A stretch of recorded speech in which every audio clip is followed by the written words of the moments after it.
Hello বন্ধুরা, সবাই কেমন আছেন? আশা করি সবাই খুব ভালো আছেন। তো আজকে ডে 30 চ্যালেঞ্জ ডে 1। আমার ডেমো ট্রেডিংয়ে প্রফিটেবল করতে পারে কিনা এটা মাসের শেষে চেক করার জন্য আমি একটা চ্যালেঞ্জ নিয়েছি। তো দেখা যাক আমি এই চ্যালেঞ্জে কি করতে পারি। তো চলো প্রথমে আজকের চার্টে আমি যে প্রথমে অ্যানালিসিস করব, তারপর ট্রেড ধরবো। আর যদি আমি প্রফিটেবল যদি হতে পারি, তাহলে আমি রিয়েল টাকা দিয়ে ট্রেড ধরবো 1 মাস পর। তো প্রথমে চলো আমার স্ক্রিনে যে চার্টে যাওয়া যাক, আপনাদেরকে দেখাই কীভাবে আমি অ্যানালাইসিস করি। তারপরে এন্ট্রি নেব, তারপর দেখাবো কত লস হচ্ছে কত। আর লস করলে পরে আমি দুটো ট্রেড নেব, আর একটা ট্রেড নেবো লসের পর। আর যদি প্রফিটে যাই তা আজকে ট্রেড ক্লোজ করে দেবো। তো চলো শুরু করা যাক। তো ফাইনালি গাইস আমার এন্ট্রি পেয়ে গেছি গাইস, দেখতে পাচ্ছেন আমি মার্ক করে রেখেছি।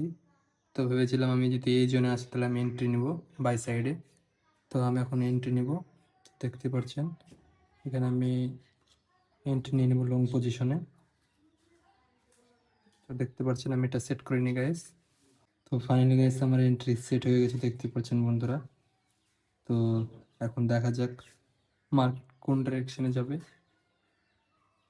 তো আপনার সাথে 2 ঘন্টা পর দেখা হবে।